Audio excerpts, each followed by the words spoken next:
เป็นยังกระช่างทหารตำรวจครูหรือคนเห็ดหัวเห็ดสวนคนหาปูหาปลาทุกอย่างนั่นแหละเจ้าสิฆ่ารักเจ้าสิฆ่าสัตว์อยู่กระสร้างเจ้าสิรักอยู่มั่งกระตามเจ้าสิเฮ็ดพืชประพฤติผิดในการอยู่กระสร้างเจ้าสิตัวคนอยู่กระตามเจ้าสิกินเหล้าอยู่กระตามคนที่เคยมันฝึกได้ทั้งนั้นเด้ฝึกไปเรื่อยฝึกไปเรื่อยมันก็ค่อยละออกไปเองดอกอีกอย่างนึงก็คำว่าฝึกคำว่าสะสมสมาธิมื้อนี้คำว่าฝังสมกำลังนี่คือกำลังใจกำลังที่สิบ่ให้ความคิดของเฮานี่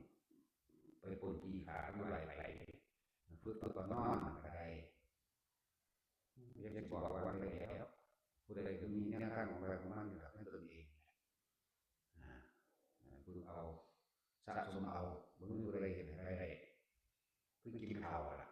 อิ่มแค่นั้นบ่ได้ก็แล้วกันกินข้าวแล้วกินไปเรื่อยๆกินไปเรื่อยๆบ่ได้นับดอกบ่ได้กำหนดดอกว่าจะเอาจากข้ามจุอิ่มกินไปเรื่อยๆมันอิ่มเอาเอง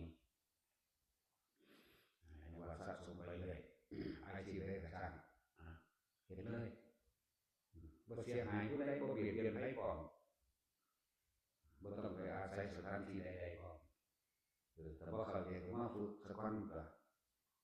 มาฝึกไปแล้วก็ยังไปเฮ็ดเอาได้ลำพังตนเองไปทำเอาหรือว่าอยากได้หยังเฮ็ดเอาเด้ในโลกอันนี้บ่มีไผโดนบันดาลให้ไผเด้ถึงแม้ว่าจะมีการช่วยเหลือแบ่งปันก็เพราะตัวเองได้เคยช่วยเหลือแบ่งปันบุคคลผู้อื่นมาก่อนตัวเองจึงได้รับการช่วยเหลือและแบ่งปันอันนี้เป็นของที่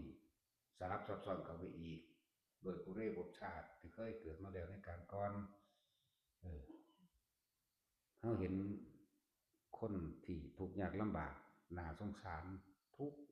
บ่มีหม่องสิอยู่สิเศร้าอาศัยอยู่ตามใต้สะพานลอยอาศัยอยู่ในที่ต่างๆเร่ร่อนไปเลยเลี้ยวเห็นปุ๊บคนที่มีธรรมหรือจิตที่มีเมตตาอยู่วืบเข้าไปน่าสงสารอยู่แต่ว่าบ่ซอยเพราะคนผู้นั้นบ่เคยช่วยใครมันเป็นแบบนี้เด้ที่ว่าบ่ได้รับการช่วยเหลือนะจนเกิดว่าที่เคยรับการช่วยเหลือพึ่งพากับคนที่มีกรรมเกี่ยวกันจึงช่วยเหลือกัน